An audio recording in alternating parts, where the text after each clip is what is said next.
Well, hey everyone, welcome to this week's episode of Certified Forgotten, aka the horror podcast that talks about films with 10-ish or fewer reviews on Rotten Tomatoes. It is basically Calvin Ball rules. We get to make it up whenever we want, and occasionally it means we have a movie that has 11, maybe 12. And I think today is definitely worth us fudging a little bit that 10 rule. If this is your first episode, congratulations, you picked a good one. We are a horror podcast that talks about films with 10 or fewer reviews every other week. On average, we do an uncertified episode, which means that we talk about a new release, and you get my friend and business partner and collaborator, Matt Donato, and I arguing over movies because we can't ever agree on anything because we have wildly different taste. And somehow the fact that I am right and he is wrong has not tanked Certified Forgotten. Donato, like the fact that I have to live with your objective wrongness all the time, it's a testament to our friendship that this sustains itself. We just agreed on Final Destination Bloodlines. Like the last episode we published was us agreeing on a movie. You're setting this up for failure immediately. No, because now they're going to go listen to the Bloodlines episode to make sure that they understand that we can agree sometimes. See, it's all about misdirection. This is the prestige. We are a good odd couple, though, for horror tastes. I really was saying this, I think, on my live stream with Perry, that we are so polar opposites in the way we approach horror movies and what we want to see from them, that it really does. It's fun talking about the popular stuff with you because it's never the same. Like we are approaching it from such vastly like the gore angle is me. You are the existential dread, all the period stuff. I am the midnighter. So we have somehow found each other. Opposites attract tremendously here. Correct. And I am excited for us to get into the second half of our episode because I'm terrified the movie that we're going to talk about today feels like it's particularly catered to one of us, maybe more than the other, but it could be one of those moments of beautiful synchronicity. So we'll find out. But we can't talk about the film until we talk about our awesome guest for this episode. So Donato, I know that this is somebody you've wanted to have on the podcast for a long time. Please, sir, introductions are in order. Yeah, this is one of those fun episodes where I get to bring a personal friend on. You have heard them and watched them for a very long time. I mean, my time with them goes back to the Collider days of just doing some video stuff here and there and lasting through, even though she was always trying to cannibalize me or sacrifice me to her coven or some nature. But you know her as Dorina, aka DJ Bruja, as of now, the radio host, composer, and personality bringing you the best kind of music. Dorina, welcome. Hola, hola. So nice to be here finally and to find out that apparently Matt Monagle and I have the same taste in movies. Very much so, yes. Because Donato and I do not as much. I think that part of one of the beautiful things about Matthew something Donato, I've never learned your middle name, is that, he wears his trash so much on his sleeve that like the people that know about it are sort of like, oh, cool, a fellow trash guy. But it's you and me, like the gloom and doomers that pause, that like slow down as we're driving by and we're like, what is this about? So I think that's why we're drawn to somebody like him. Yeah, that's a good point. It's like you want to analyze what you can't understand. Correct. It's that meme of the raccoon in the trash can and like you guys open the door and it's just me holding a copy of Demon Wind being like, what the fuck's up, guys? That's very true. You're basically so I'm wearing a Cheddar Goblin shirt. Shout out to those Mandy fans out there. Best movie ever made. And you're basically like Cheddar Goblin, Matt. I think that you should be there for Halloween. Yeah, I could easily do that. I just need a gigantic Cheddar Goblin suit. But I did eat a ton of Kraft mac and cheese during lockdown. That was my Saturday night dinner. So I could really do that easily. Yeah, we've got Donato, who is our baby metal / wrestling / schlock horror enthusiast. And I know all about him. I've had to suffer, this is like 105 episodes or something. I've had to deal with his questionable taste for hours and hours and hours. But Dorina, I want to talk about you. So as a kindred horror spirit, and now I'm excited because I feel like we've got a lot of good conversation ahead of us. How did you fall in love with the genre? What were those first horror movies, books, soundtracks that were the stuff that got you hooked? So I grew up in Mexico for the English speakers. Thank you for translating. You're welcome. And we live just basically facing death every day over there. Obviously, we celebrate Day of the Dead, right? Dia de Muertos is a big holiday for us, even more so than Halloween. And so we love horror. In fact, probably the biggest demographic outside of the U.S. or within the U.S. is my people, right? It's Latinos that love horror movies. So I grew up loving all of the horror and metal, right? And like new wave in the 80s, right? Like anything that was gothic, right? So we loved Mexicans love The Cure, Depeche Mode, right? Black Sabbath, Nine Inch Nails, like anything that was, dark and sad. And just because that's how we grew up, as much as we grew up, also celebrating life. And um, Guillermo del Toro has this great quote. I think you guys have seen his interview where he gets asked, how do you deal, so well with both the light and the darkness, and how do you mix that up in your movies? And he says, he's like, I'm Mexican. I'm Mexican. We think about death all the time because, that's why we celebrate life so much, because we know we're going to die. So ever since I was a kid, everything from Catholic imagery, right? Terrified and obsessed with movies like The Exorcist or anything to do with like demonic possession. But I think the first few couple of movies that I love, because growing up in Mexico, you don't really have the conservative MPAA rating system that the US has. So they just play all kinds of stuff during the day so kids can watch it and it doesn't matter. So they would play like Nightmare on Elm Street and Chucky in, dubbed in Spanish during the day. And my grandma would come in and be like, what are you watching? I'm like, oh, it's a movie about a doll. It's fine. Like, don't worry about it. And it was also funny because the voice, the dubbing of the voices was so good and bad at the same time. Like Chucky, obviously shout out to Brad Dourif. We all love him here. I know Matt and I agree that it's one of the best, if not the best horror franchise. So we agree on one thing.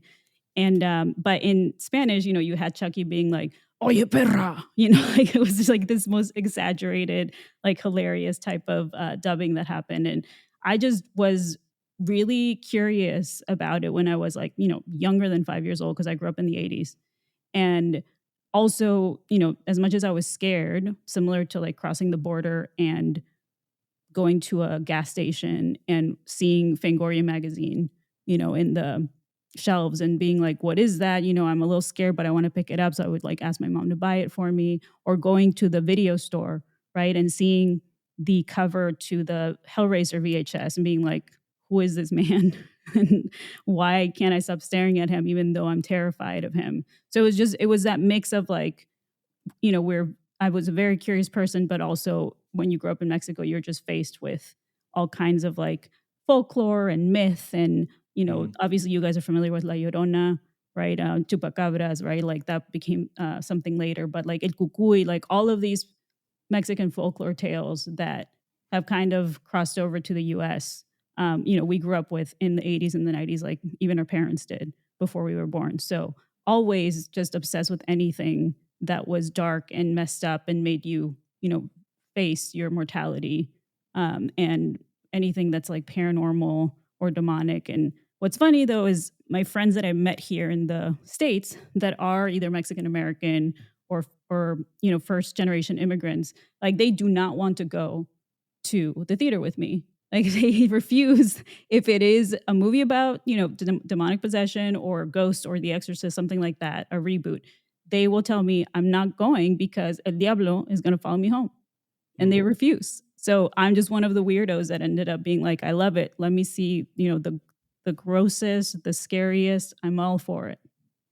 Well, I mean, like when you watch American horror movies and you're talking about, Mexican horror movies, and I think a lot of international has a step up in the horror genre itself, because just like you're talking about, there's richer culture and folklore circled around these more morose, morbid themes, like, talking about La Llorona, talking about El Cucuy, like all that stuff that you have alone, where America doesn't really have anything like that. We don't have that level of storytelling where you already mentioned the prudish nature and the conservative nature of ratings, but I think that is just American culture itself. We are afraid of things, so we keep it out of sight, out of mind, where so many other international cultures embrace that. And, that helps inform whether that's Korean cinema, which is so dark and unrelenting. Australian exploitation. I just watched Dangerous Animals last night, and again, Australian horror movies, like they don't hold back, and the idea of dealing with death and all this stuff. But yeah, like when you come to America and like you're starting to watch American movies and stuff in the theaters, was it kind of like, why are they pulling punches? Like, why is this so? What is American horror? I mean, it's interesting because again, the slashers were popular, right? Or again, growing up in the 80s in Mexico, like Chucky was popular, and Freddy was popular, right? At least for like they would show those movies on TV, like I said during the daytime. But I'm trying to think of actually when I moved here, I didn't move to the States until college, and so that was the year 2000. Like I moved here and 9/11 happened, so wild times. Thanks, Dorina. Great. Yeah, I know, right? It's my fault. I'm the actual terrorist. But let's not get into politics because Matt knows I can get on a rant. But yeah, no, it was really weird to move at that time because I mean, when I was in Mexico, it was the 80s and 90s, and the US did kind of market themselves to the rest of the world as this, very free thinking, open minded society.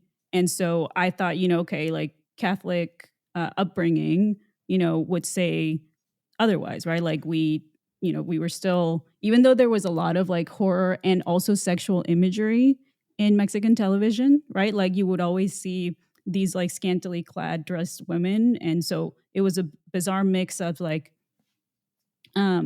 sex positivity, but also you need to be in the home as a housewife and clean and cook for your husband because of the Catholic Church, right? So it was this bizarre combo. So when I moved here, I thought, okay, well, the US seems to be super cool and chill. And like, you know, I would see like weird uh, commercials or even just movies, like you're saying, and TV shows of college kids going to Mexico for spring break and just acting rowdy. And I mean, I literally just saw Harmony Korine's Spring Breakers for the first time, right? So that's what we thought it was like. And then I moved here and I'm like, oh no, you guys got another whole issue with Puritanism and, I don't know if it's due mainly to religion and Christianity specifically, or because I'm not against like spiritual or religious people, but I am against religious institutions that instill fanaticism and some sort of like basically in a sort of like oppression or repression of freedom. And so it was bizarre to move here and then see like 2000 was basically when it was a wild time because it was after the 90s, after, you know, um, this 90s feminism that you had in music, like Garbage, Shirley Manson, right? Erica Badu, Fiona Apple, right? Like all of these, amazing musicians and artists, Alanis Morissette, right? And I feel like when I moved here, that's when the Man Show started, or like Girls Gone Wild, right? Like all of this bizarre kind of like, there's always like, counterculture happening. We're seeing it now, right? Like after the Me Too movement, the manosphere showed up, right? So I feel like it's always cyclical and that's always happening. And I do feel like we saw that in movies as well, right? Because I remember, in the 90s, I was watching The Craft, right? Which is one of probably my favorite witch movies. And it was really great for the time and pretty, it shows some messed up stuff, but it was actually criticizing those things, right? Like I think it's a pretty cool movie for the time that it came out. But even, Scream, obviously, like all the big 90s movies. And then in like, if you can think of the early 2000s, like what movies were coming out then, right? Like, I mean, when was Jennifer's Body? Like mid 2000s? I think that was 2009, right about there. Okay, so yeah, like how badly was that received, even though we all love it, right? Because for the time, it was not something that people were wanting to understand at the time. So I was very surprised moving here, seeing this, culture that I thought was much more open-minded and actually for freedom. So it was bizarre that a lot of those movies like that I liked when I moved here, like Ginger Snaps, right? Like I guess that's Canadian, but a lot of those just weren't as popular and they didn't hit big. And you would think that if they were made now, they probably would have been hugely successful. But at the time, just early 2000s was not something that people were wanting to see or wanting to accept, I guess. No, and That's a super long answer to your question. That was great. No, yeah, I was gonna say like the length does not matter here. You're saying things of value, and that's all that matters. But yeah, if you're keeping track at home, things that happened immediately after Dorina moved here, 9/11 and the Man Show. So do with that information what you will. Yeah, I think that there's only like what was good back then, like 28 Days Later, right? Like I'm trying to think of. Well, I mean, the 2000s, like if we're talking 2000s, Saw was about 2004, so that instigated the quote unquote torture porn craze, but that was Right. also the remake era. So, I mean, Mhm. the 2000s was this, everyone thinks it's this creative bankrupt era where it's just people stealing other people's ideas, but I don't know. I think the more that we go back and look at 2000s horror, it like the three franchises we got out of it were Saw, were Paranormal Activity. What else in there? Like there's Oh, Final Final Destination. Final Destination. Destination, Yeah. right? So I think there's a lot better horror than we remember, but the problem was horror itself was so under fire post 9/11 and all these other things that it was the genre that was getting ignored largely. This is also an era in Rotten Tomatoes when they didn't have a presence of horror critics. They just had what I'll call quote unquote mainstream critics who really had a problem with horror. So you didn't have people who cared about the genre writing about it. They were the ones taking it down. And like, if you go back and see all those 2000s horror movies, like through till 2010, but really largely 2000 to 2005, they all have like 20%, 30%. Like the Friday the 13th remake that is largely agreed upon is not that bad. I like it a great deal, but it has like a 20% on Rotten Tomatoes. Largely agreed upon by Matt Donatos, I should say. Just throwing that out No. there. Okay, listen. I know people hate Jason X and I will support that, but that is my trashness coming out. It's good. The final Friday the 13th, the remake, is having this resurgence of people being like, hey, this isn't that bad. Why did we hate it back then? And I think we can trace the line back to the way horror was written about in the early 2000s, and Mm. the voices who were writing about it just didn't really want to see what was coming out. So there's a huge piece of me that I want to write, like an investigation of how Rotten Tomatoes informed the horror genre in the early 2000s. Right. But Or even that just would, the entire film industry. well, Because and imagine yeah, those people writing about, 90s Bram Stoker's Dracula. They would have not gotten it, right? Because that's what I saw. What was it, in 1992? Right? Because I probably was about that. thinking of Yeah. also because I mentioned the American Puritanisms mainly because not just of horror, but because of sex, right? Like it is bizarre how we had all these like early 90s erotic thrillers. I'm like, where did those go? Right? We had Baby Girl recently and Nosferatu, and I was like, there was a little bit of sex. Challengers was supposed to be the super horny movie. I was like, where was the sex? We saw Yep. no sex there. No shade to Luca. I love him. But yeah, a lot of like 90s horror too had way more sex than what we saw in the 2000s. Like, or Jason killing kids because they're having sex. Yeah, and Bram Stoker's Dracula is sitting at 69% giggity on Rotten Tomatoes. But yeah, Nice. for Nice. 1992, the critics in the early 90s, it couldn't even crack a 70%, and that's out of 130 reviews. So, and it's widely considered like one of the best vampire movies now. So yeah, I very mean, much. it's a gorgeous looking movie, whatever you think about it. Yeah.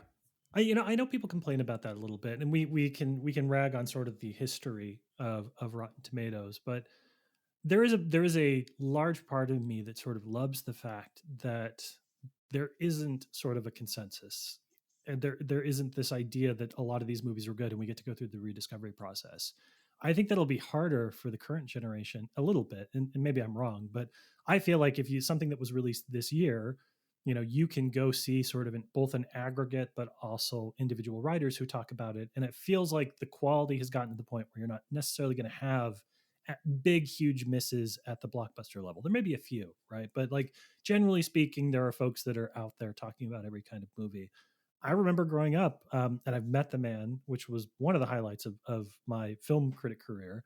I remember that reading Leonard Maltin's Guide to the Movies was basically all you had, right? Like you had that book. You had, maybe if you were the, what was it, the Horror Hound collection of movie reviews, or the Video Horror Hound, whatever it was. There were only a couple of these things that might have reviews of movies that nobody else was writing about. And so Leonard Maltin's one review that he'd outsourced to like one of his team of writers about a tiny horror movie that hit theaters and then went away forever. I like the fact that the 90s are, and the early 2000s to a certain extent, are kind of an area where we get to make up the consensus. I feel like for a combination of the lack of distribution and the preponderance of writers and a million other reasons, sometimes I feel like once we get into the early 2010s, the consensuses that are formed, the canon that's been built, I'm probably going to agree with more than disagree with. I like the fact that we can still go back to the 90s and be like, wow, I wildly disagree with what the commercials consensus was at the time. And we have the responsibility to go back and say, we missed the boat real bad on some of these horror movies. Right. That's a good point too, because when was Leonard Maltin's, I guess, what was it technically called? Was it Leonard Maltin's Guide to the it would have been a Movies. newsletter nowadays. Yeah, he released, because I had a bunch of them. He released a new paperback of his 1,000 movies or whatever, like the complete history of movies is curated by him. A new one came out every year. Leonard Maltin's Guide to the Movies 2001, Leonard Maltin's Guide to the Movies 2002. And in sort of the nascent internet days, that was the closest thing you had to an IMDb or Rotten Right. Tomatoes. Well, it's funny because then I think about, we used to watch American television because I lived in Mexicali, which is a border town. So we would actually get local, American television from like Calexico and the Imperial Valley. And so that's how I used to watch Siskel and Ebert. And I can't speak because my tooth is still numb from going to the dentist. So excuse me. But Siskel and Ebert, so fun to watch. They were so sassy and bitchy towards each other, and I loved it. But they also hated every movie I loved, right? Like they hated The Thing, right? Like they hated a bunch of horror movies that we all love that ended up getting kind of ripped by critics in the 80s and the 90s. And they were the biggest, probably mainstream critics, as far as I understand, from back in the day. So we needed people like Leonard to, shout out the little movies for sure. Yeah. And, there was something nice about it. Like, I knew reading a Roger Ebert review, a 1-star Roger Ebert review, that I was going to love that movie. Like, I knew his taste, again, because there were just fewer options out there. But I knew his taste so well that I knew when reading one of his reviews, I'd be like, oh, Roger, you're wrong. And I'm going to fucking love it. And 9 times out of 10, I did. And that's just, those kind of experiences have gone away a little bit too. I don't have the same experience of a new movie coming out, me being like, here's the 3 people I want to read about or listen to their podcast about it. Now it's just more of an aggregate, which is totally fine. But if it's something really trashy, I'll go to my good friend Matt Donato, because I know that he'll give it a 3.5-star review and I'll disagree with it, and so I can move on with my day. But other kind of stuff, I do fewer voices. While they were bad for the industry in a lot of ways, it leaves gaps that the new writers now get to fill in, and I think there's some fun in that. I do think there's a little missing, though, in the sense that I know that there are so many voices now, and it's hard to kind of, number one, give everyone their shot and do all that stuff. So like we are doing the best we can to get as many people up and, really find the talent and let that shine. But when there were just the quote unquote less amount of writers and you did have someone covering everything, I don't know. I do kind of miss the idea that like one writer can write about all these things, even though it's not their quote unquote specialized genre or something. Sure. And by focusing on the specialization, I think you just get a lot more praise and not enough criticism, if that makes sense. Like a lot more people like, oh, we're going to give this review to this person because they are prone to love it. So yeah, let's give it to them. And I don't know. I just think the idea of a film critic is you should be well-rounded, be able to review everything. And I think horror is a special kind of sector because there are just so many damn movies.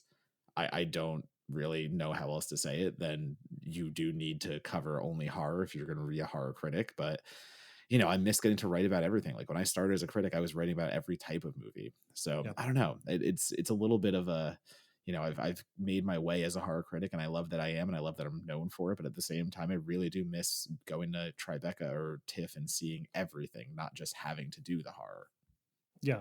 There are people that I trust. To Donato's point, there are people I trust about specific genres, right? There are horror writers that I know that are going to approach the horror genre with a critical eye. And so if they like something or dislike something, I'm more inclined to agree with them. I will say that I do check out the Rotten Tomato scores, but only in the middle ground. Like the extremes, 99% or 20%, I'm sort of like fine.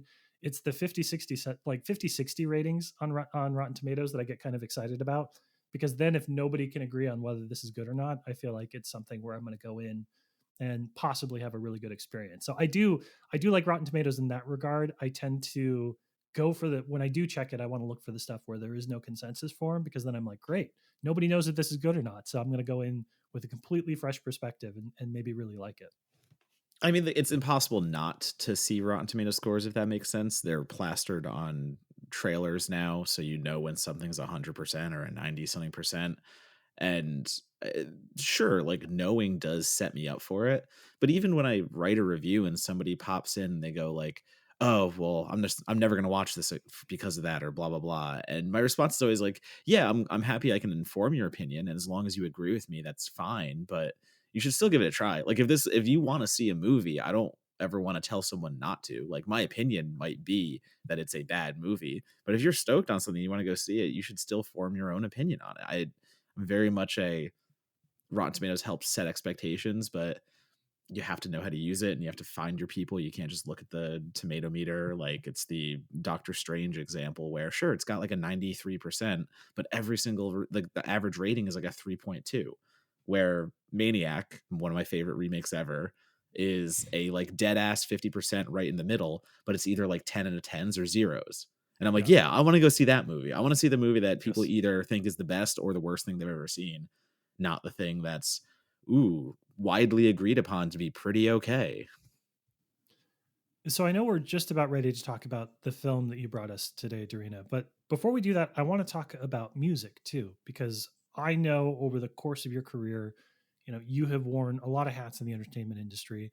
And most recently, really the focus for you, we've talked about music before, but it's really making your own music too. You are working as a composer on short films. You're also working to bring music as a DJ to a lot of different kinds of events. So, can you talk a little bit about how you've transitioned to being a musician and a musical storyteller yourself? Yeah, so to answer your very early question on how I grew up with horror, you also mentioned horror movies, music, and soundtracks. And that's my jam since I was a child, probably in my mom's belly.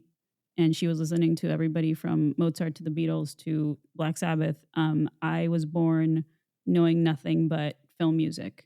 And I was a collector of, every soundtrack you could think of back in the day, from like John Williams's Star Wars to Home Alone, all the way to my favorite movie of all time, which is Blade Runner. And I think Vangelis I was so sad when he died.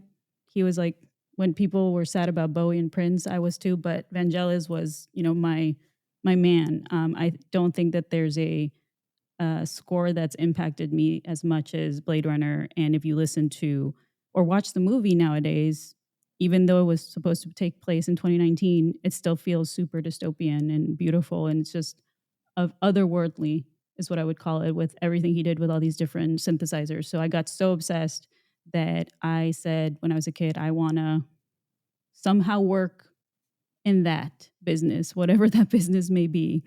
And so that's why I moved to Los Angeles. I moved to somehow work somewhere close to the music industry. As I said, I moved in the early 2000s. Not a great time to work in the music industry as a woman. It was when Britney shaved her head. It was not a nice time. And it was basically, a good experience for me in the sense that I learned a lot and I had a great boss. The industry just in general was shitty. And so I said, okay, well, I'm just going to be an artist manager and I'm not going to be a film composer or a music supervisor. There's not that many female composers that are well known other than like Rachel Portman or Wendy Carlos from back in the day. So I kind of shelved that dream in my, early 20s to just work as like a manager, which was, trust me, a lot of fucking work. You're basically babysitting for all of these different artists and songwriters and producers. But you're doing a lot of work, and I did some great things. Like I have crazy stories of being in the recording studio with people like Chris Cornell, who, we all freaking love and admire, all the way to working on a movie with Harvey Weinstein, and it's not fun, really good and bad stories all around. But because of that, I ended up quitting, worked in tech for a while, and somehow the world changed. And we are here now where, artists can release their music on Bandcamp. And we didn't have that before, right? You had to go through record labels. And that was just not as good for the artists. Right now, we're fighting Ticketmaster still. Hopefully that happens soon because, goddamn, these concert tickets. But there's other ways to support artists now, right? And I have a Patreon and a Bandcamp and all these things that, so little by little, the last 3 years, I've been able to score short films, and I've been loving it. It's one of the most fulfilling experiences that I've had, and I never thought that 20 years later I would be able to do this, or I would be doing this. I would be doing, what I said I was going to do as a kid. My inner child's happy. If you Yeah. go to therapy, you realize these things, and it's pretty amazing. So yeah, it's been pretty cool, and just making a little extra money from DJing weddings. Send me your any contacts to bar mitzvahs. Happy to do that too. It sounds great to. I would be very happy to. Anything that has to do with catering music to people, whether it's live, right, and you make them dance, all the way to creating and collaborating with another artist or a filmmaker, it's so joy. It's so truly like joyful, and I'm so grateful to be able to do that. And hopefully, hopefully, like we keep doing that. That's the dream. Yeah, and I mean, for anyone listening, this is our second take on this, and I do just want to mention that because you had a really good quote that ended the first run around of that thought the first time we recorded it, and you said without music there wouldn't be movies. And Right. I think about that a lot because when I listen to music myself, it is a deeply profound experience so many of the times. Like, I have playlists to get me through moods, I have playlists to get me through certain kind of feelings and whatever. And I'll always have movies that do that too, but I will reach for music first. And you Yes. just think about how scores influence every scene in any movie, and I think Yeah. that is something to that. There is no Star Wars without John Williams. There's no, Blade Runner without Vangelis, right? It's just doesn't happen. And again, you're right. I forgot about that. I love movies. I will always love them, but music is life, and it's medicine, and it's therapy. Just like movies. It's just that again, there's no movies without music. If you live, I'll plug this really quickly because I love this place. If you live in New York City and you can make it out to the Museum of the Moving Image, they have a section on film music where you basically can queue up scenes from movies and cycle through a variety of different actual scores. So, Punch Drunk Love, they have the scene in the hallway where Adam Sandler runs down the halls and is trying to find Emily Watson's character. And you can play that with the Emily Watson or with the John Bryan soundtrack, or you can choose, there's a John Williams musical excerpt that you can use. You can cycle through like 6 or 7 of those. And if you've never really thought about how much difference the right song makes, not any song, but the right song makes, try listening or watching the Punch Drunk Love scene with like the Mission Impossible soundtrack playing. It's a vibe, don't get me wrong, but it's a very different and wrong vibe. So those kind of exercises I love because they completely underline what you're saying, Dorina, is that there's nothing there. It's alchemy. It really Yeah. is. Like all of these things that have value in themselves are suddenly transcendent amounts of gold and gems once you put them all together. Yeah. And it's crazy too because again, if you're plugging New York, I gotta plug LA and Los Angeles. You just mentioned John Bryan, the great John Bryan, who not only scored so many amazing movies like Eternal Sunshine and Paranorman, but also worked with Fiona Apple. He was her longtime producer. But you can go to Largo in Los Angeles and buy tickets to see his show sometimes, right? I get to go this summer to the Hollywood Bowl to see Alexander Desplat conduct the orchestra to his songs, right? His music, from everything from Shape of Water to Grand Budapest Hotel. Like it's just an amazing, beautiful thing that we get to do here. And I'm dying to score a horror movie. If you're out there, you're making one, hire me. I promise I will be as good or even better than John Carpenter. Maybe not Alan Howarth. Yeah. Shout out to John Bryan. The only time I've ever been to LA was to go to Largo. Got to see him with Wordless Music when they performed in New York doing Punch Drunk Love. So basically, at this point, the only thing that'll get me to Los Angeles is Largo and specifically John Bryan performing. So there it is. Oh, How Matt and dare I will you? let you know. How dare you? We're right No, here. hey, no, great people, but like y'all come to me sometimes, so why would I bother? All right. Well, we're going to leave on that note. And when we come back after a quick break, we're going to talk about the Argentinian film Terrified, which I think we're going to put a pin in it. I want to talk music about that too, because I think there's a lot of value in that conversation. So we'll be right back.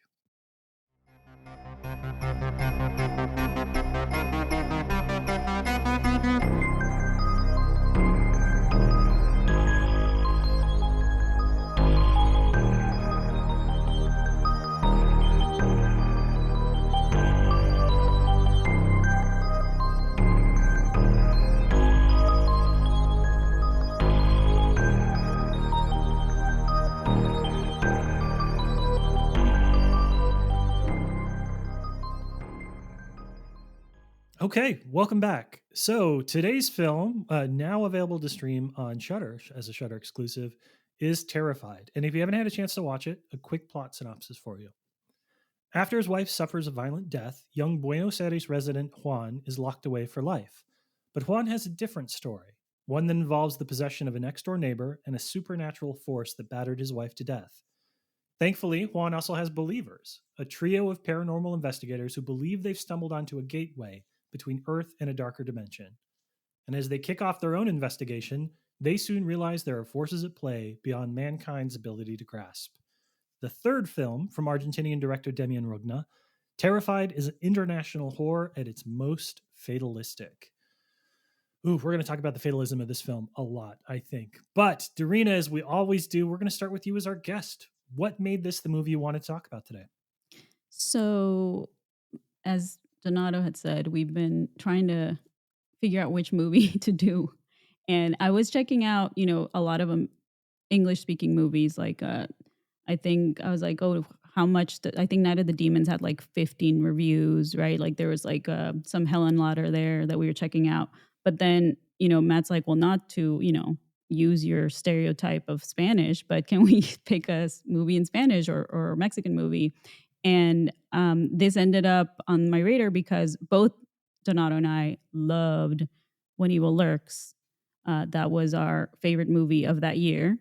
And I think it was a lot of horror nerds' favorite movie. It's so good if you haven't seen it. And because of that movie that I discovered at Fantastic Fest, I ended up going on my Shudder and realized that Demián, who I got to meet at Fantastic Fest and was lovely, also made this other movie called Aterrados in 2017. And so I saw it on Shudder. I took a little edible. It was so much fun. And, because you can criticize certain aspects of like the effects because it's low budget, but I thought it was much better, made than a lot of movies with big budgets, including, you see so many big budget movies with terrible like CG blood, right? Mm-hmm. There was none of that here. And so for being low budget, I was very impressed with what he did. And obviously, you see his evolution as a director and writer and filmmaker, a few years later with When Evil Lurks, which is I think it's one, a modern horror masterpiece in my opinion. So, but yeah, that's how I fell onto Terrified. And Donato's like, let's do it, because he feels the same way, I believe. Yeah, you were ready to talk about this, Donato. You like preemptively were like, this is the movie. It's fucking great. This conversation is going to be awesome. Let's go. Well, I mean, this was a festival darling when Terrified played Fantastic Fest years prior to When Evil Lurks. It was the buzz of the festival. Like this was the movie everyone had to see. So I'd never even looked at the Rotten Tomatoes score or how many reviews because, every critic I talked to at Fantastic Fest that year, they were like, "Oh, Terrified, best of the fest, hands down." So when Dorina said how many it had, and I will clarify, it technically has 11 reviews, but we here at Certified Forgotten, to tweak the rules a little bit and squeeze in some movies that we want to talk about, we made a rule that says, hey, if a guest is one of those reviews, so if anyone who has been on our podcast is one of the reviews on Rotten Tomatoes, they don't count towards the number. So guess what? Technically, this only is 9. But no, I agree with everything Dorina said. When Evil Lurks is the masterpiece of this filmmaker. I mean, this is the height they have set, and it's going to be a high bar for them to ever surpass. But Terrified, for what it is, it's kind of this big jump scare machine in haunted house format. Maybe the story could be tighter. Maybe there could be elements that play a little smoother. But it's fucking scary from start to finish. It's one of those things where it's the art of the jump scare, and I think people might wrongly watch this movie and complain like, "Oh, all this is like a bunch of jump scares sewn together." And sure, yes, it is, but that's not the derogatory term that some might think it is, because a jump scare is not inherently bad. If you use a jump scare correctly, it can be very effective, and I think Right. that is the showcase here that Rugna like uses to get into further movies. It's the way that he goes, I can make something terrifying, and that's all I'm here to do. Literally, the movie translates into terrified. You know, like that is the title of it. All he's trying to do is make something scary. And I think he has made something so scary from start to finish that it doesn't matter the formula he used, because he's good at what he's doing here, and that's all that matters. Well, it's interesting that I don't know if I agree with, and I've seen this a lot by people that talk about this movie, that the story could be tightened up. And it brings me back to, I don't know if you guys have seen this meme of David Lynch with the Mulholland Drive actresses. And it basically just says, that's him. That's the loser who only likes linear stories. Kill him, girls. You know, and I just Yeah. relate to that so hard as a foreigner that did not grow up here. And I feel like Americans are so used to the narrative of any movie or TV show being presented in like such a, like tidy manner that and here you have all in Aterrados you have all this like these timelines that are overlapping. And I feel like I always wonder, I'm like, is that weak writing or is that actually meant to, be on purpose? And was Demián just trying to disorient us as the audience?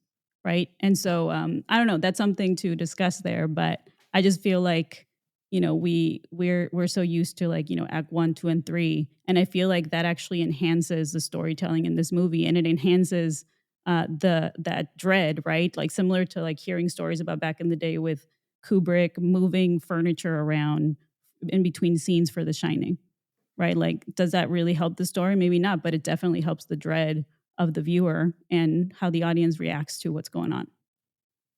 So I'll say two things. One will have me lose my audience here, but the other might gain it back, which is I am only okay on When Evil Lurks. I wanted to like it more than I did. I didn't quite get there.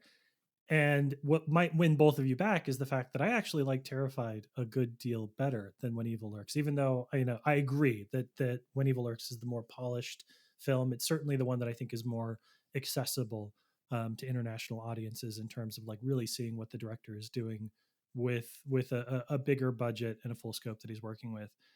But I don't think that this is a difficult film to follow. I think it plays out in a relatively straightforward manner. I think that the things that Terrified does that sort of bum me out a little bit are I don't think it has as much interest in its own lore. There's a lot of stuff that it just sort of like introduces where you're like, oh my God, you could have really dug into who these three characters are and what they've done before. It could be a Conjuring type story where you talk about everything that sort of followed up. But none of that really matters to me because Terrified evokes such a very specific 2010s, late 2000s vibe, which is fatalistic without being mean. This is a movie where like your expertise, all the things that you hold dear to yourself about, the science that you use in the community doesn't fucking matter. It doesn't fucking matter because there is an evil, and no matter what you think you're ready for when you step into the room, you're going to end up where you end up as everybody there. And that's that vibe is so surprisingly delicate with a lot of films, I think, where people either are like, great, then we're going to punish our characters. No. It's not about punishing them. These characters aren't punished. It just doesn't matter because they're not equipped and not ready for what they face off against. I thought a lot about what is it, The Last Shift, which I think is a similar type film in terms of tone. I like this one a lot, and I don't need it to button out all of those pieces. I just need you to basically realize halfway through the movie, oh shit, none of this is going to work, and then just sort of watch it not work, and you're like, okay, well, the end for a lot of them, I guess. They should have ended with that quote. The end for a lot of them, I guess. That's kind of what they do. I think the last scene, without giving it away, that last shot is sort of the end for all of them, I guess.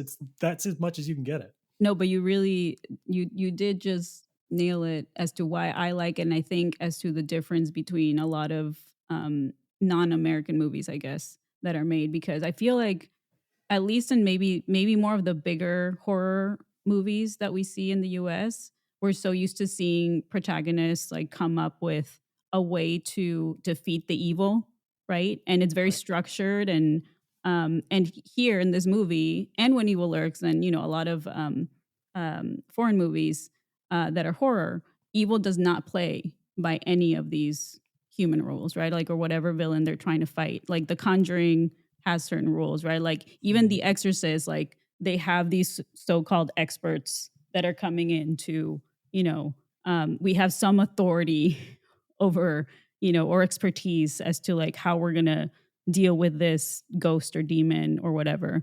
And here in Aterrados and a lot of these other movies, like authority is completely meaningless, right? Yeah. Like institutions are failing, like there's no help coming, right, whatsoever. And I love that, like it's kind of like there's something in the walls. Good luck. Yep. Yeah, and I do think it hits harder.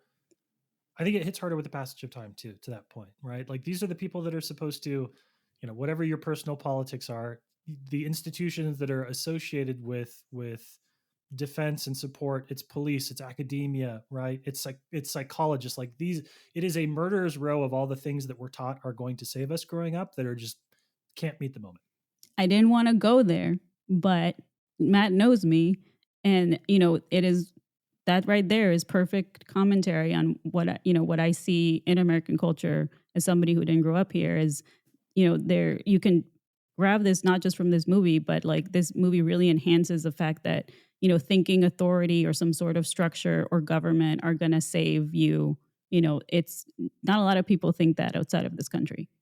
Maybe a few other countries that are similarly imperialistic, but not, most, especially Latin American countries, right? The government's broken over there, right? So we know nobody's coming to save us. And that's why you see the paranormal team of experts, right? Like they're not like Vera Farmiga and Patrick Wilson that are like very adamant about helping in the Conjuring, right? Like these three people are like jaded as fuck, right? Like they're like tired, right? They just are exhausted about dealing with this, and they're even like not even really believing certain things themselves, right? Because they've been doing this for too long, and then spoilers, everybody dies.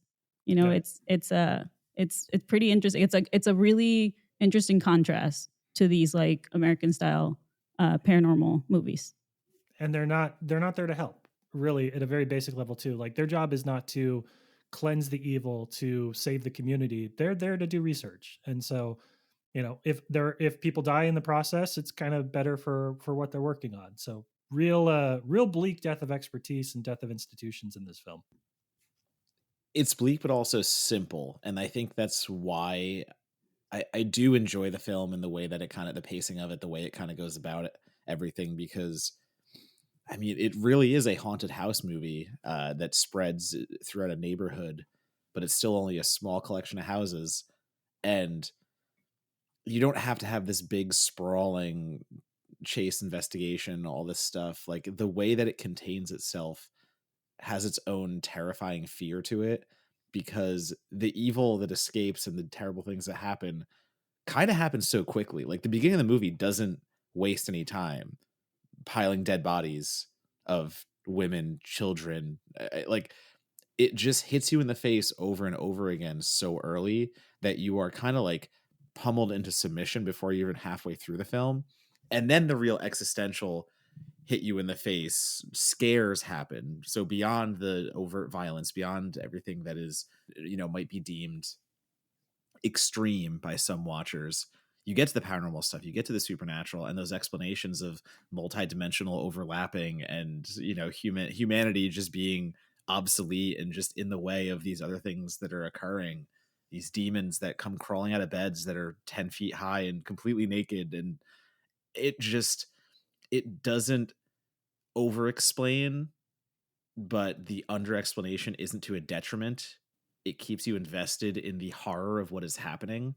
And those horrors, again, like they don't subside. I think there are some fantastic scares in here. The window is one of my favorites. I love the idea of a window that you're looking, down the middle of it, and there's that bar separating two panes. and you just have one of the characters looking back and forth from one pane to the other, and you can only see the demon through one pane, and it's across the street, and you know the jump scare is coming where it's going to be in his face at one point. And I used that scene. I made this video for IGN. I wrote a script for it, and it was called The Art of the Scare, because I wanted to defend jump scares, because once again, if you use them correctly, they are a fantastic tool in horror films. And I used that exact scene to explain like how Rugna like knows we know that scare is coming. It's so set up, it's so telegraphed. There is nothing happening here that we don't already know. And yet he takes it to the literal brink that you can take that patience, that time frame of making us wait. And just when we go, hey, maybe it won't happen, slam right in the face, and then like we're jumping out of our seat. So I think there's so much, I want to say, command over these scare implementations, and I think Rugna, that is where he shines the most throughout Terrified. Yeah. Yeah. It still gets you. Even though a lot of us horror fans are used to jump scares, it still gets you. It's similar to the scene with the hand coming out of the wall to smash the lady's head.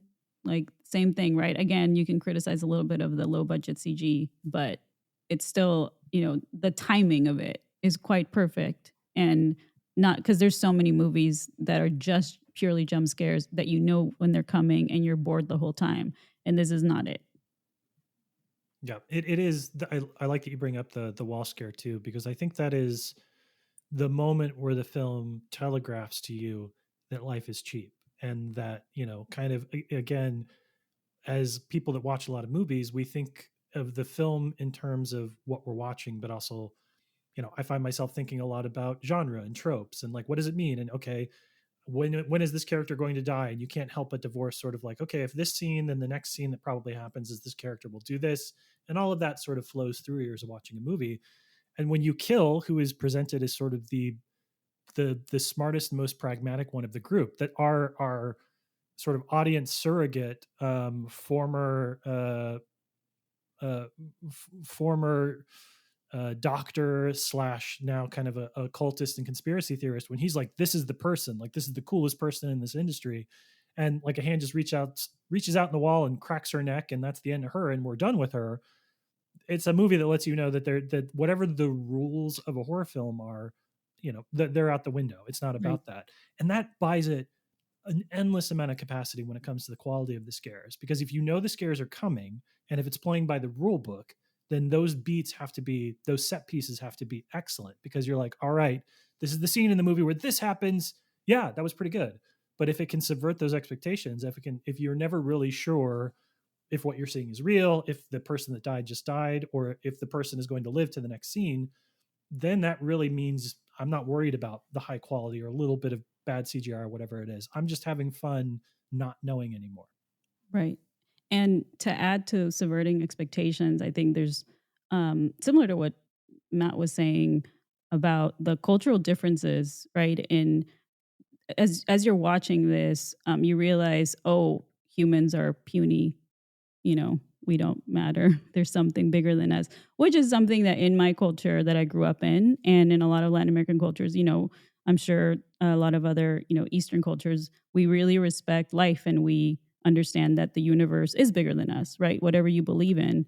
I haven't seen as much of that living in the US. I see it sometimes, but not as much, so that is why I love, these types of movies, because there's no rules. Anybody can die, and the ghost or the whatever it is enemy that you see that is an enemy, right? Like, they are more powerful than you, and we do not matter in the grand scheme of things. Which brings me to my favorite scene in the movie, dead kid at the table. I mean, that's some beautiful, like, that's to me, that's like an iconic moment. And, I feel like that deserves to be in, the canon of like creepy kid moments in horror movies. Agreed. Yeah, Donato, are you pro dead kid at the table or anti dead kid at the table? Yeah, so dead kid at the table, I want to highlight that scene because I keep talking about jump scares, and I think Terrified does them exceptionally well.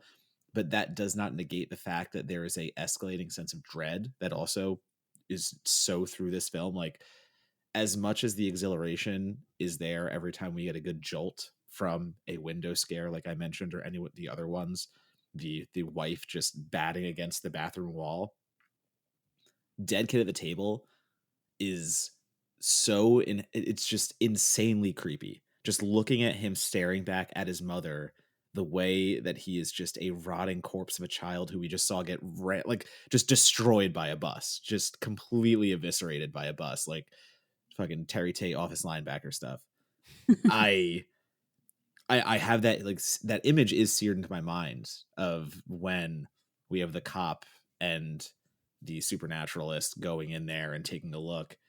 And I do like how the cop is just, he's able to be like, yeah, I'm the hardened law enforcement here and I can handle this, stuff like that. And that scene, he is keeping it together for how terrible a dead child, once again, sitting staring at his mother at the kitchen table. But then later on, I do enjoy how the law enforcement character is, like, the way he just breaks completely. Like, he can't handle anything. He's supposed to be the rock solid, you know, we all know how cops in America are, stuff like that. But he is the first one to be like, I don't belong here. What? No, like, coagulation problems and hearing. No, this is bad. So, like, the commentary and the way that just runs so deep, and it starts with the dread that just bubbles from that first scene. It is a slow boil, and once you get to the end, you just realize just how many of these characters are just fucked, and just how many, like, it is an entire movie of, well, this is really fucked, isn't it?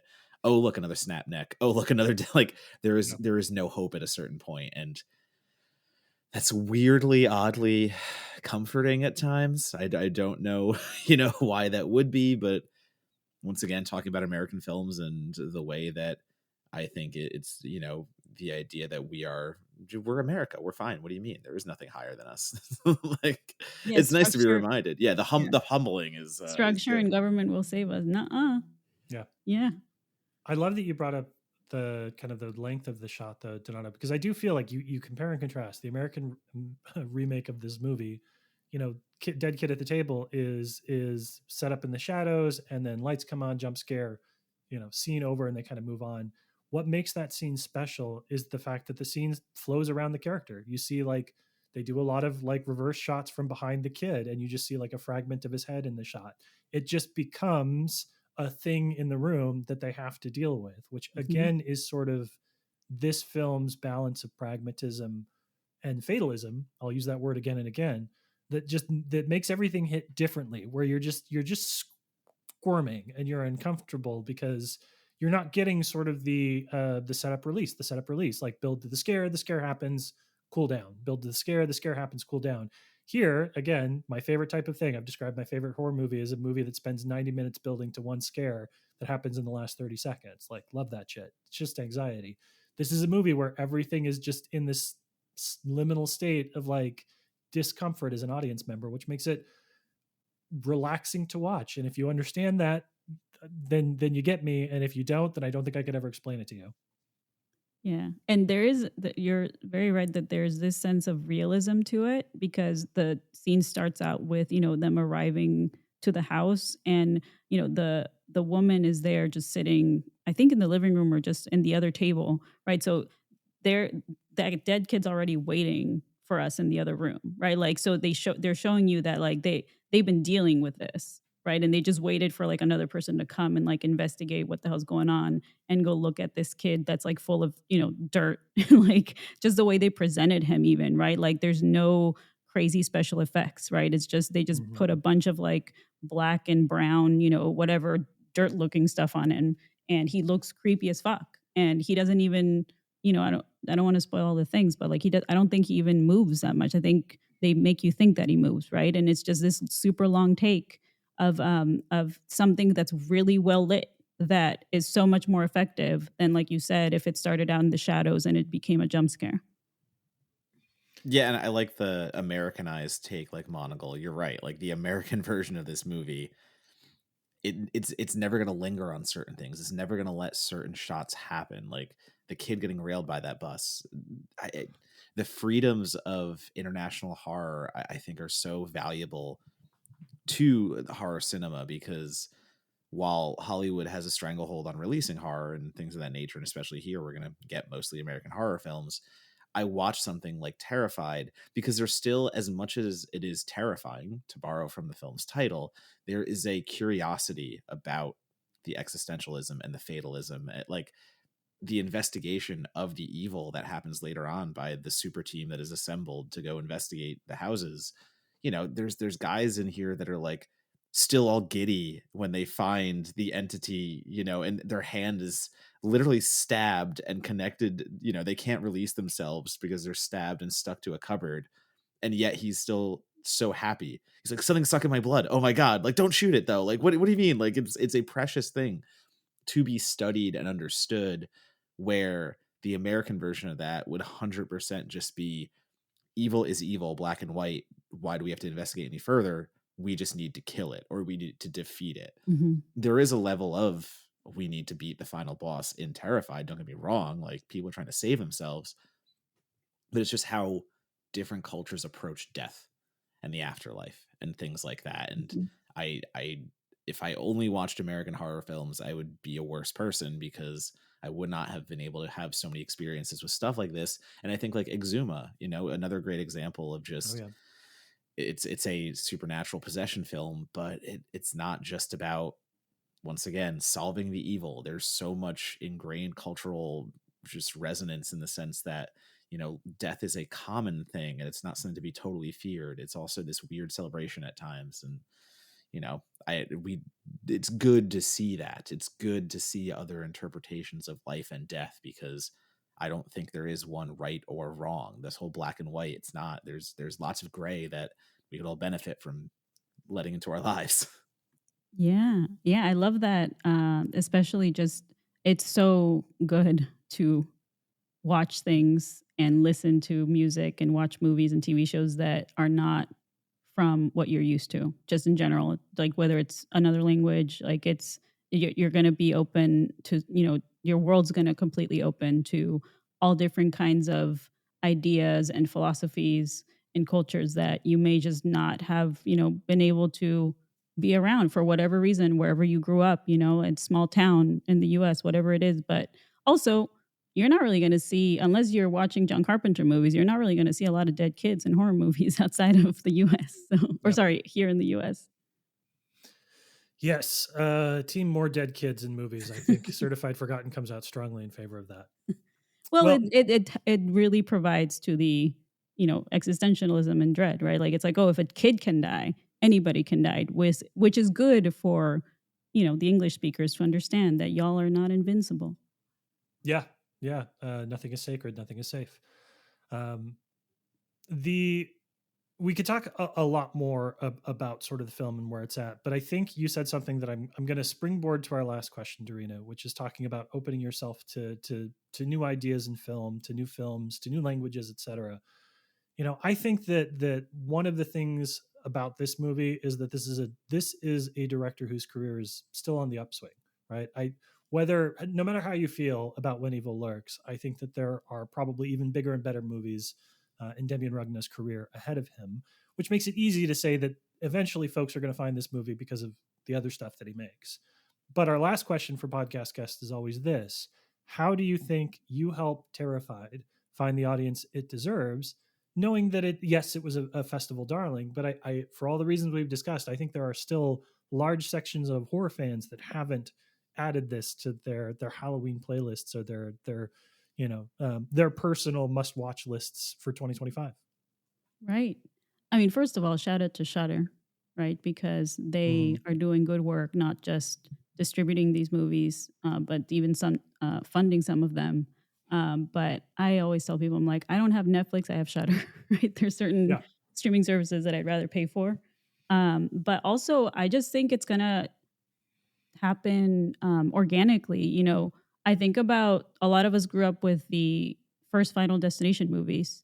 And I feel like this reboot, right, is making people want to go back and watch whatever they missed. So I think it's a similar case for a director like this, right? Because if I'm not mistaken, I feel like I heard that Guillermo del Toro was going to produce an English language version of Terrified. I don't know if that's in limbo. I don't know if it's actually going to happen. But I think even he was going to get Demián to direct it.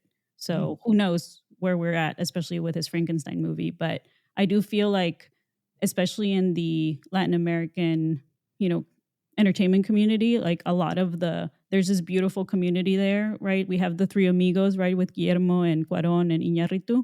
So now you're having these not up and coming, but they're well known to us, but to you guys, they're not as well known. Like Isa Lopez, right, who did Tigers Are Not Afraid and recently directed True Detective. Like that community is there, and I feel like they're receiving people like Demián Rugna, and they're receiving them into the family. So I feel like once you're getting into these types of markets, right? If you want to call it the Spanish language market or whatever, I think people are going to find it. And I think next time Demián makes, the next movie to follow in Evil Lurks, hopefully it will be a huge hit here, even bigger than these other smaller ones that he's done. And I think people will end up seeking out his past work, because that's what a lot of people do, right? You see, a director's like newest movie, and you're like, who the hell is this? I love this person. Whether it is somebody like Nolan and Aronofsky, like whoever, and you go back to their work, right? I recently saw The Fountain by Aronofsky, and I hadn't seen it because I was a workaholic back then, right? So I know, because I like some of his stuff, except for Noah. I'm sorry. Because I like some of his stuff, I went and seeked out his old stuff, right? So I think that's what will happen naturally with Demián, because you're right. Like he's done a few things, but imagine if he gets budget like someone like Guillermo del Toro. It's going to be amazing, whatever he does with that. Yeah. Yeah, I'm curious, for what does come next, because When Evil Lurks did get him way more attention. I mean, that's just the reality of it. But it still is a Shudder release. And again, that is not a knock on Shudder. We are all very pro Shudder here.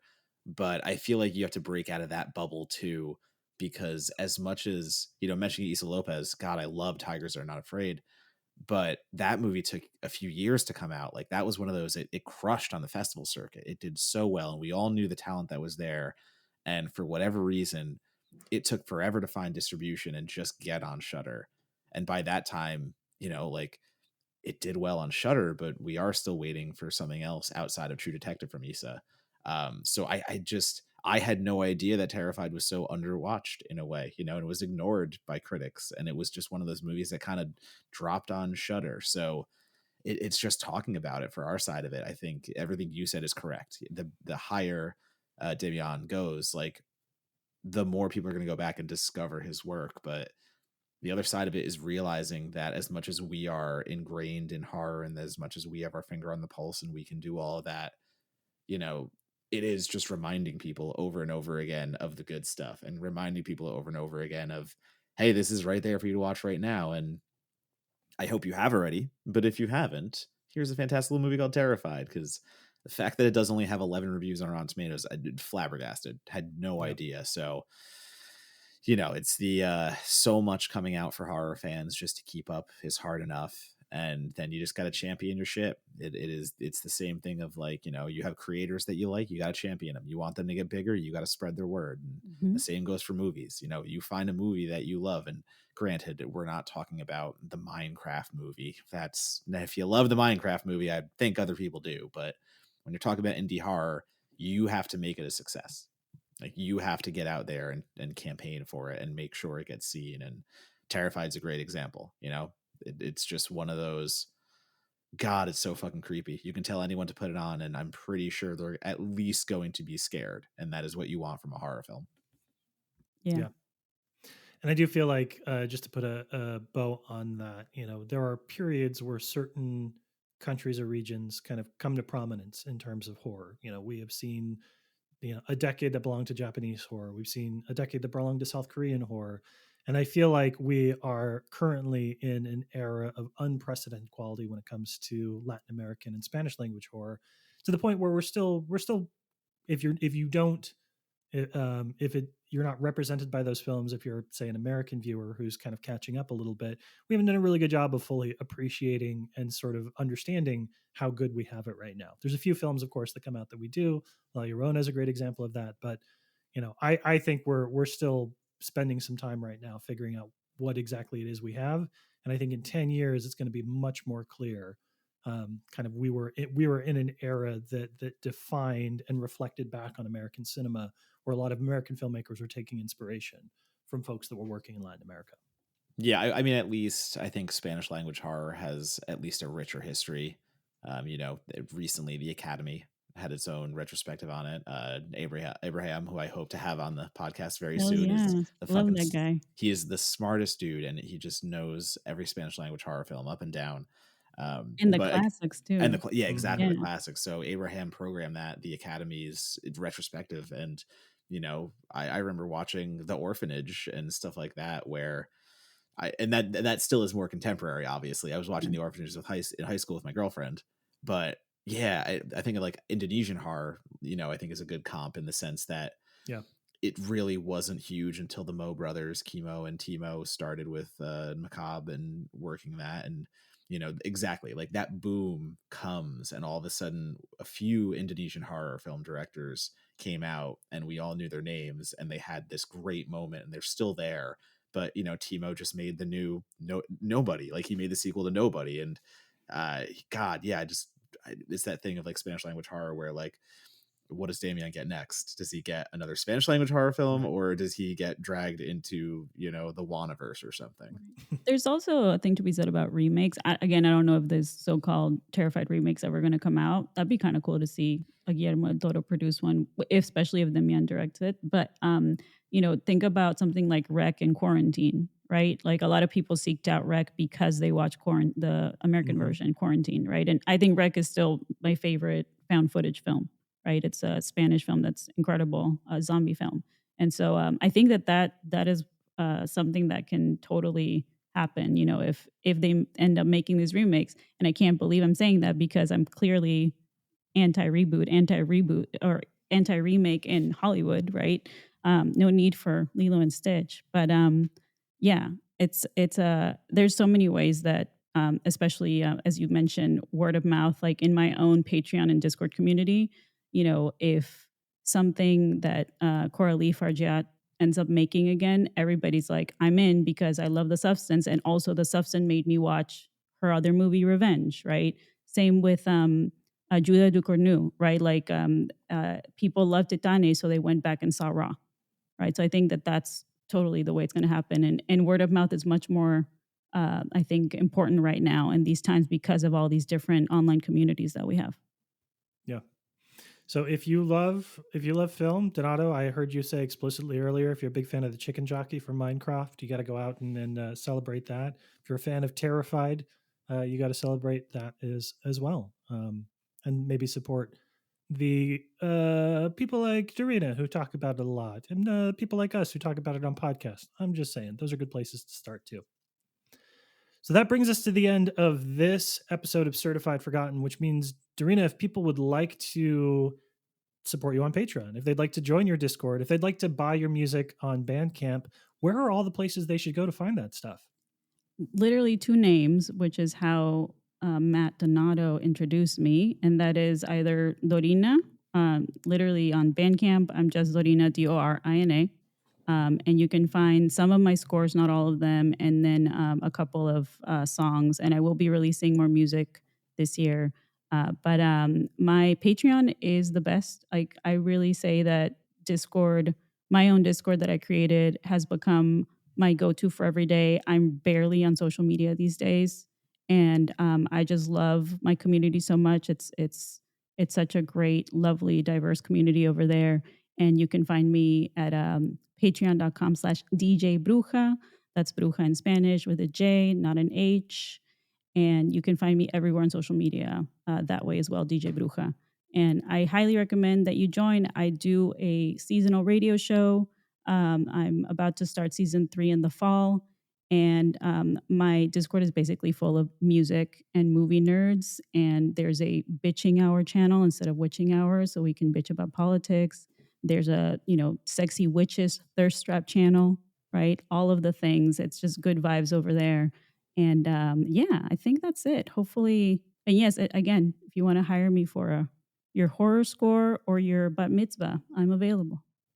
Yeah, for all those people that are complaining why Certified Forgotten doesn't have a thirst trap for witches on our our community, we don't need one. The best one has already happened. We don't need to worry about it.